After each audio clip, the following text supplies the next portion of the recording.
నమస్కారం. ఈనాటి మన ప్రత్యేక విశ్లేషణకు స్వాగతం. ఉదయం లేవగానే మనం చేసే మొదటి పని ఏంటి? ఫోన్ చూడ్డం కదా?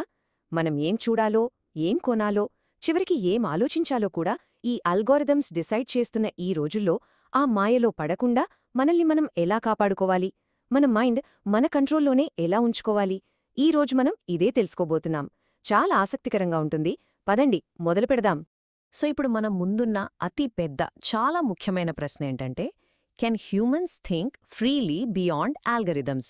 అంటే ఈ టెక్నాలజీ, ఆల్గరిథమ్స్ ప్రభావం ఏమాత్రం లేకుండా మనం నిజంగానే స్వేచ్ఛగా ఆలోచించగలమా? ఒక్కసారి ఆలోచించండి. ప్రతి చిన్న నోటిఫికేషన్కి వణికిపోవడం, ఏఐ చెప్తే అది నమ్మేయడం, ఇవన్నీ మనకి అలవాటైపోయాయి. మరసలు మనకంటూ స్వంత ఆలోచన ఉందా లేదా? Section 1. The modern algorithmic trap. అసలు కంటికి కనిపించని ఈ డిజిటల్ వల మనల్ని ఎలా కంట్రోల్ చేస్తోందో ఇప్పుడు చూద్దాం. ఇప్పుడిక చూడండి, బిఫోర్ ఇంటర్నెట్ ఎరా అంటే ఇంటర్నెట్ రాకముందు మన ఆలోచనల్ని ఏవి ప్రభావితం చేసేవి? మతం, మన దేశం, మన కుటుంబం లేదా స్కూల్స్, రైట్? కానీ 2026 అంటే ఇప్పటి పరిస్థితి చూడండి, మొత్తం మారిపోయింది. ఇప్పుడు మనల్ని నడిపించేది recommendation algorithms, AI assistants, influencer culture, ఇంకా సర్వేలెన్స్ క్యాపిటలిజం. అవునా? మీరు చూసే రీల్స్ కానివ్వండి, కొనే వస్తువులు కానివ్వండి, ఇవన్నీ నిజంగా మీరే డిసైడ్ చేస్తున్నారా? లేక ఏదైనా ఆల్గోరిథం మిమ్మల్ని సైలెంట్గా అటువైపు నడిపిస్తోందా? ఇది మనం చాలా డీప్గా ఆలోచించాల్సిన విషయం. Section 2.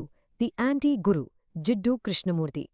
ఈ డిజిటల్ మాయాజాలం నుంచి బయటపడటానికి మనకు మళ్ళీ కొత్త టెక్నాలజీ ఏదీ అవసరం లేదు. ఇంటర్నెట్ పుట్టకముందే వచ్చిన ఒక గొప్ప తత్వవేత్త ఆలోచనలు చాలు. ఆయనే జిడ్డు కృష్ణమూర్తిగారు.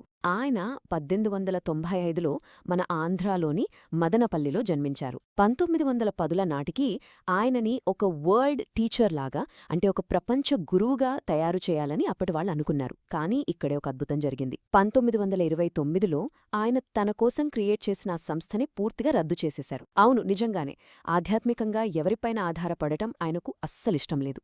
ఎవరికి వారే తమ సత్యాన్ని వెతుక్కోవాలని నమ్మారు. ఆ తర్వాత ఎమోషనల్ ఇంటెలిజెన్స్ కోసం ఆయన ప్రత్యేకమైన స్కూల్స్ కూడా స్థాపించారు. Section 3. Truth is a pathless land. ఆయన చెప్పిన అత్యంత ముఖ్యమైన పవర్ఫుల్ ఫిలాసఫీ ఇది. కాస్త నెమ్మదిగా దీని గురించి తెలుసుకుందాం. Truth is a pathless land అంటే సత్యానికంటూ ఒక నిర్దిష్టమైన దారి లేదు అని అర్థం. అంటే ఏ గురువో, ఏ మతం, ఏ సిద్ధాంతం, ఆఖరికి ఏ ఏఐ టూల్ లేదా ఆల్గరిథం కూడా నిన్ను అంతిమ సత్యం వైపు నడిపించలేవు. నీ దారి నువ్వే వెతుక్కోవాలి. మన సమస్యలన్నీ మన మైండ్లోనే మొదలవుతాయని ఆయన ఎప్పుడో స్పష్టంగా చెప్పారు. మరి మనల్ని మనం ఎలా అర్థం చేసుకోవాలి? దానికి ఆయన చెప్పిన ఒక అద్భుతమైన పద్ధతే చాయిస్లెస్ అవేర్నెస్. వినడానికి కొత్తగా ఉంది కదా? ఇది చాలా సింపుల్. ఇప్పుడు సపోజ్ మీకు విపరీతమైన కోపమొచ్చింది అనుకుందాం. వెంటనే మనమేం చేస్తాం? అరే, నా కోపం రాకూడదు, ఇది తప్పు అని ఫీలవుతాం. ఆయనేమంటారంటే, అలా జడ్జ్ చెయ్యకండి. అసలీ కోపం ఎందుకొస్తోంది అని ఒక సాక్షిలా, అంటే ఒక థర్డ్ పర్సన్ లాగా మీ ఆలోచనల్ని, ఎమోషన్స్ని కేవలం అబ్జర్వ్ చేయండి. వాటికి గుడ్ లేదా బ్యాడ్ అని ఎలాంటి లేబుల్స్ ఇవ్వకుండా గమనించడమే ఈ చాయిస్లెస్ అవేర్నెస్. చాలా ఇంట్రెస్టింగ్ కదా? ఇక్కడ మనం నేటి ఇన్ఫర్మేషన్ కల్చర్కి, ట్రూ ఇంటెలిజెన్స్కి ఉన్న తేడా ఏంటో ఖచ్చితంగా తెలుసుకోవాలి. మన దగ్గర ఎన్ని డిగ్రీలున్నా, సర్టిఫికెట్సున్నా, చేతిలో లేటెస్ట్ ఏఐ టూల్సున్నా, అవన్నీ జస్ట్ ఇన్ఫర్మేషన్ మాత్రమే. నిజమైన తెలివితేటలంటే ఏంటి?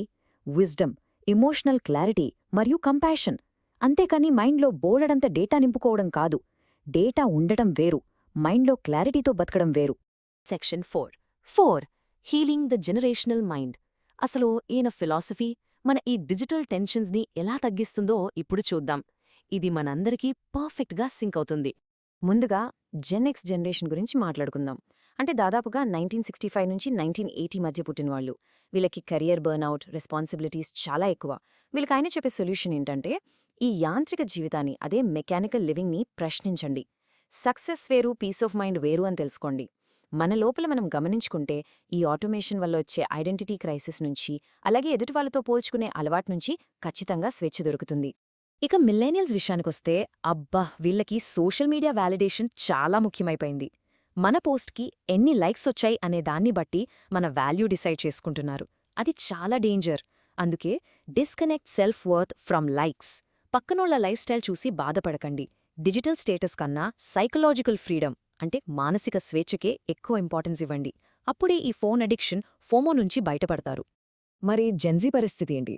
వీళ్ళసలు నిరంతరం డోపమైన్ డ్రివెన్ కంటెంట్ మధ్యనే బతుకుతున్నారు. అందుకే వీళ్ళ అటెన్షన్ స్పాన్ బాగా తగ్గిపోతుంది. వీళ్లకు ఆయనిచ్చే సలహా: practice direct observation and nurture independent thinking. అంటే ఎవరు ఏది చెబితే అది గుడ్డిగా నమ్మేయొద్దు. మీకంటూ స్వంతంగా ఆలోచించే కెపాసిటీ పెంచుకోండి. డీప్ అటెన్షన్ని డెవలప్ చేసుకుంటే ఈ డిజిటల్ మ్యానిపులేషన్స్ నుంచి మిమ్మల్ని మీరు ఈజీగా కాపాడుకోవచ్చు. సింపుల్గా ఒక్క మాటలో చెప్పాలంటే, కృష్ణమూర్తి గారి బోధనలు మన ఈ హైపర్ కనెక్టెడ్ డిజిటల్ యుగానికి ఒక పవర్ఫుల్ ఫైర్ వాల్ లాంటివి. దాన్నే మనం మెంటల్ సైబర్ సెక్యూరిటీ అనుకోవచ్చు. మన బ్రెయిన్ని, మన ఆలోచనల్ని ఈ అల్గారిథమ్స్ హైజాక్ చేయకుండా ఆపే బెస్ట్ ఇంటర్నల్ సైబర్ సెక్యూరిటీ ఇదే. ఒక్కసారి ఇక్కడ చూడండి. ఇతర గొప్ప ఫిలాసఫర్లతో ఆయన ఆలోచనలన్నీ పోల్చి చూస్తే చాలా ఇంట్రెస్టింగ్ విషయాలు తెలుస్తాయి. గౌతమ బుద్ధుడులాగే ఈయన కూడా అవేర్నెస్ గురించి చెప్పారు, కానీ ఆర్గనైజ్డ్ సిస్టమ్స్ని మాత్రం పూర్తిగా రిజెక్ట్ చేశారు. అలాగే కార్ల్ మార్క్స్ లాగా హ్యూమన్ సఫరింగ్ గురించి మాట్లాడినా ఆయన మెయిన్ ఫోకస్ అంతా సైకలాజికల్ కండిషనింగ్ మీదే ఉండేది. ఇక సిగ్మండ్ ఫ్రాయిడ్ లాగా థియరీస్ చెప్పకుండా డైరెక్ట్ అబ్జర్వేషన్కి ఇంపార్టెన్స్ ఇచ్చారు. మహాత్మా గాంధీగారు సోషల్ యాక్షన్ పైన ఫోకస్ చేస్తే, కృష్ణమూర్తిగారు ఇన్వర్డ్ రెవల్యూషన్ అంటే అంతర్గత మార్పు గురించి చెప్పారు. ఏ ఫ్రేమ్వర్క్లో ఇరుక్కుకోపోవడమే ఆయన speciality. Section 5.5 how to live consciously. ఇదంతా వినడానికి చాలా బాగుంది, కానీ దీన్ని ప్రాక్టికల్గా మన డైలీ లైఫ్లో ఎలా అప్లై చేయాలి? కమాన్ తెలుసుకుందాం. చాలా సింపుల్ అండి. ఒక 3 పవర్ఫుల్ స్టెప్స్ ఉన్నాయి ఇక్కడ. ఫస్ట్ది ప్రాక్టీస్ అబ్జర్వేషన్.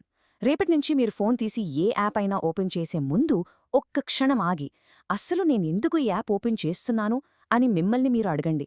బోరుకొట్టా, అలవాటా, లేదా నిజంగా అవసరమా? గమనించండి. సెకండ్ది రిడ్యూస్ మెకానికల్ లివింగ్. ప్రతి నోటిఫికేషన్ రాగానే రోబోట్లాగా రియాక్ట్ అవ్వద్దు. ఆ మెకానికల్ లైఫ్ నుండి కాస్త గ్యాప్ ఇవ్వండి. Third point listen deeply. ఎవరైనా మాట్లాడుతున్నప్పుడు వాళ్లకి ఎలా కౌంటర్ ఇవ్వాలి అని మైండ్లో జవాబు రెడీ చేసుకోకుండా ముందు వాళ్లు చెప్పేది ప్రశాంతంగా పూర్తిగా వినండి.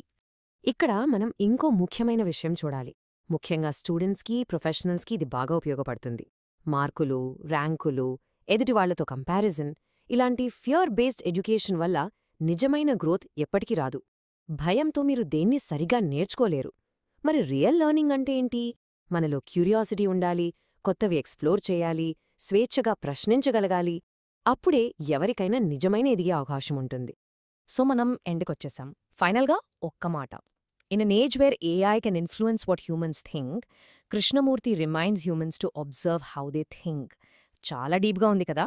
AI మనం ఏం ఆలోచించాలి అని డిక్టేట్ చేస్తున్న ఈ రోజుల్లో అసలు మనం ఎలా ఆలోచిస్తున్నామని గమనించుకోమని కృష్ణమూర్తిగారు చెప్తున్నారు. ఈ విశ్లేషణ మీకు ఖచ్చితంగా ఒక కొత్త పర్స్పెక్టివ్ ఇచ్చిందని అనుకుంటున్నాను. అల్గోరిథమ్స్ ఎంత పవర్ఫుల్ అయినా సరే, మీ స్వేచ్ఛ, మీ బ్రెయిన్, రిమోట్ కంట్రోల్ మీ చేతుల్లోనే ఉంచుకోండి. ఒక్కసారి ఆలోచించండి.